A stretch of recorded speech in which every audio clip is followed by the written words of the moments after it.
But let's talk first about key themes. All right, so if you want to write these down, I'm going to go through some ideas. Usually I will use these headings as a starting point, and then I will talk around them. So narrators and voice, importance of the narrator and who speaks, the comparison with Frankenstein, for example. One narrator, Kathy. We always see the world through Kathy's eyes. What's interesting is, therefore, she mediates, and I'll type that on the screen because that's something that you will be making notes about. But I think it's really important that the idea of these characters who mediate, who are the middle point, others' voices. What do I mean by that? So characters who mediate the voices of others. Kathy interprets Tommy and Ruth, the Miss, Emily's, Lucy, etc. She interprets events for us to see through her eyes. What's fantastic about Ishiguro's novel is we could never make the mistake, which is often made, of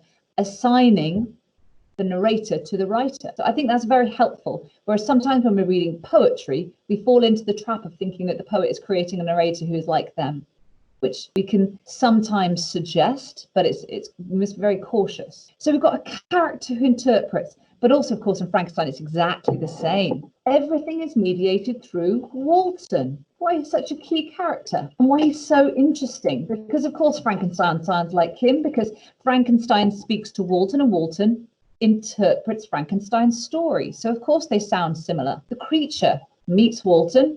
It's Walton who writes down the creature's speech. They tell the story. Indirect characters who we cannot meet. That's something we've got to think about. The creature speaks, yes, and it's in quotation marks. It is chapter 11, isn't it? It's considerable difficulty that I remember the original era of my being. So it does open with speech marks, but it's still Walton writing to Margaret. So we've still got a sense of distance from even the creature, even though he's speaking directly. It's the innermost embedded narrative, the creatures. It's the furthest from us. We've already heard Walton's voice. We've heard Frankenstein's voice.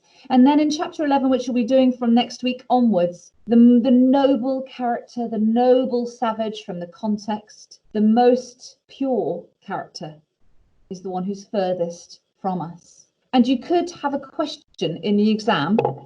Compare how two writers you have studied use narrators. We're always thinking, why are we learning this? Vicky, why on earth are you blathering on about narrators? Which is a very apt question to ask yourself and me. So we're thinking about how they use narrators, the many ways they use them. They use to create a sense of realism.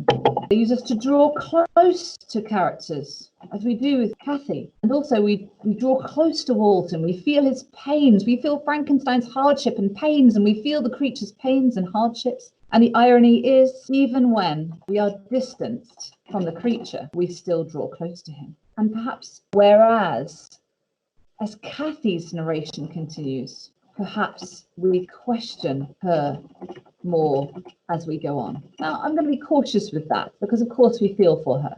There's some very interesting questions that we might ask as we go through the novel. So I'm always thinking about comparison, and I'm always thinking about these characters and the way these writers are portraying them. These are not real people. They are words on a page. These are characters that these writers have created in these fictions. So keywords, characters. And I like multiplicity of views. Be very wary of deciding on one view of a character. Very simplistic and something we would not want at advanced level. I would like you to have various views of Frankenstein. Frankenstein as a hubristic, frustrating, overreacher, master scientist, and also a character who doesn't think about his actions and lacks responsibility, but is then a victim of his own creation. Creature, similarly, is one noble savage who we feel deeply deep pathos, deep pity for, but also a character who's evil and gives himself over to evil. Kathy, similarly, we have various views of her. So don't come down on one view of these characters. I think that's too simple. Kathy's narration lacks sophistication. And that's the phrase I would personally want to use. I wouldn't say, she's very teenagerish, although it does sound like that. The phrasing I would use in an exam is it lacks sophistication. And ostensibly, so what she says is true, she wants us to understand her story. That's what she's saying. She's telling us that. That's what she's telling us. Do I believe that? I think in so many ways, she's unable to face the truth. I think she's unable to face the truth. And I think she is creating a story. She's creating a story that she needs us to believe, which is key to Frankenstein as well.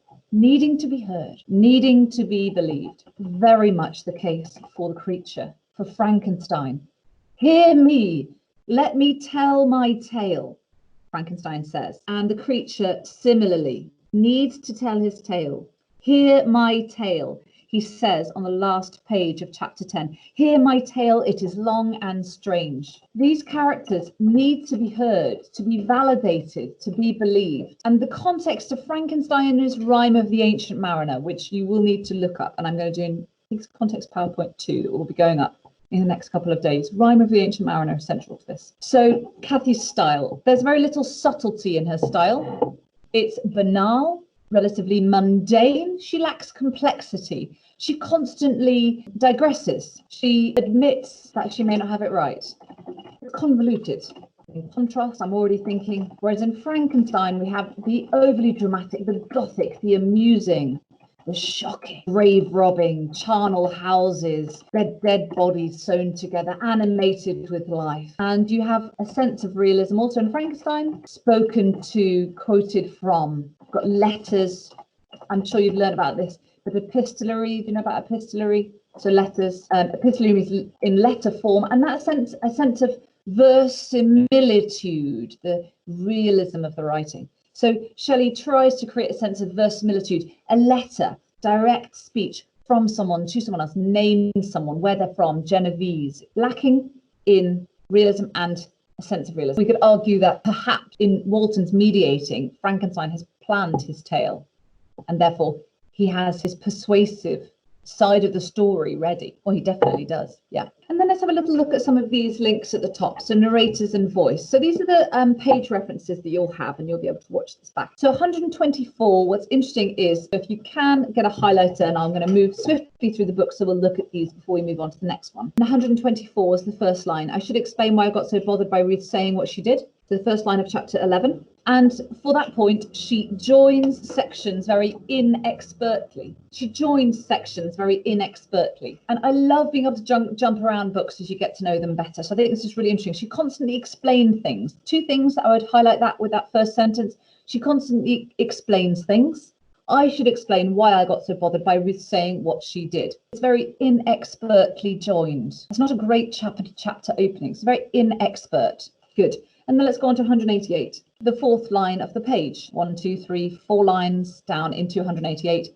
But to explain what we were talking about this evening, I'll have to go back a little bit. She explains what she's about to talk about, as if we couldn't keep up. And at this moment, she's underlining her intentions. So she explains things, she underlines her intentions. But to explain what we were talking about that evening, I'll have to go back a little bit. So she's telling us she's about to digress. On the same page, 9 lines up, when it says years later. If you highlight, years later, I gently hinted this to Ruth, and she didn't seem to know what I was talking about. So maybe I was wrong. We've got memory coming into this one. What's interesting is these characters, and this is another thing that comes into this narrator's voice and memory, is Ruth avoids the truth. Got a key thing that I have been finding as I go through is avoiding.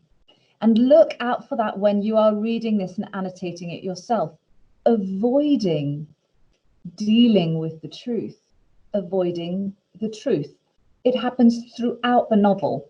And in just preparing for today, what I was just thinking about avoiding, I found at least 4 examples. Avoiding the truth. Next one, page 52. At the end of the second paragraph, where there's a break on the page, it says, what happened?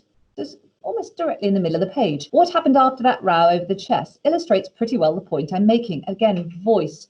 She lays out her thoughts in a quite dreary way. She lays out her thoughts in a relatively dreary way. What happened after that row over the chess illustrates pretty well the point I am making. And then she goes on to talk about the chess and whether Ruth was an expert. She lays out her thoughts, the craft of Ishiguro, to create a narrator who seems very different to Frankenstein and The Creature and Walton. It's dramatic, we're straight into the action, exciting, amusing, gothic, shocking, 19th century. And in Never Let Me Go, we've got this sense of this banality, mundane and ordinariness. And then, of course, actually what develops over time is our deep sense of unease. We've got a real difference in the two novels, haven't we there? A real difference, A04, similarities and differences. The difference is that at the beginning, Kathy's narrative sounds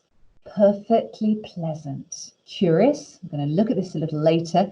Curious and interesting, easy to understand. And yet, of course, what we realize as the novel goes on is we have understood so little.